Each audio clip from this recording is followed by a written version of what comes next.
Alors bonjour, je suis Julie Provencher, directrice jeunesse et santé publique au CIUS de l'Est de l'île de Montréal.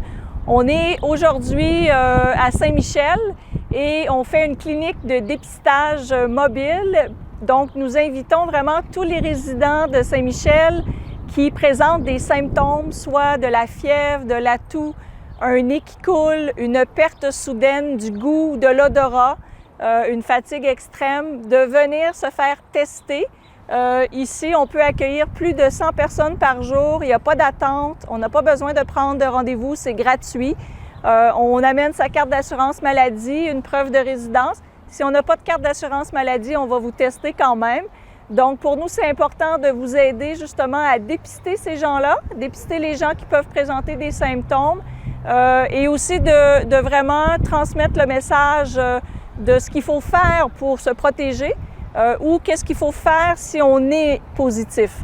Alors, c'est aussi très important de se laver les mains régulièrement, de ne pas laisser traîner ses mouchoirs, aussi de pouvoir garder toujours 2 mètres de distance avec les gens et bien sûr de laver souvent sa salle de bain, sa cuisine, les endroits qu'on touche beaucoup. Ça, ce sont des comportements qui sont très importants. Et l'autre chose aussi qu'on essaie vraiment de diffuser, c'est l'importance de se faire ou se fabriquer un couvre-visage quand on est dans des endroits où on n'est pas capable de respecter le 2 mètres parce que c'est plus difficile. Par exemple, dans les transports en commun, dans l'autobus, si on va à la pharmacie ou à l'épicerie, ou si on va dans un parc et qu'il y a beaucoup de gens autour de nous.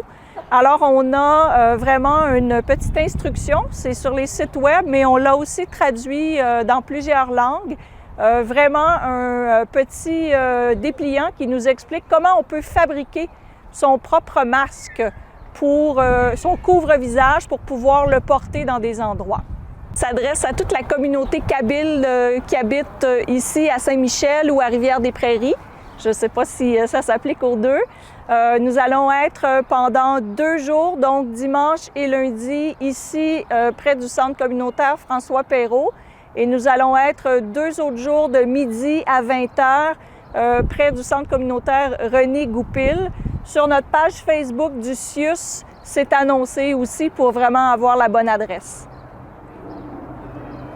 Alors, pour faire un couvre-visage soi-même, on n'a pas nécessairement besoin d'avoir une machine à coudre. On peut prendre un bandana, on le plie en 2, puis ensuite, je vais vous montrer, on met, j'ai mis un petit filtre à café que j'ai coupé, puis ensuite, je plie le bandana en 3.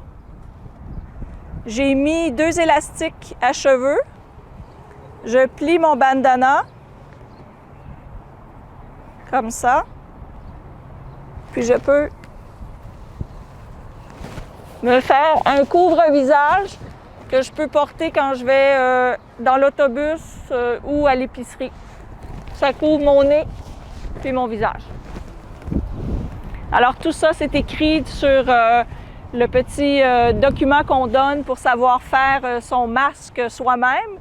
C'est un couvre-visage qui n'a pas besoin de machine à coudre. Si on peut coudre, alors il y a un autre modèle aussi qu'on peut faire.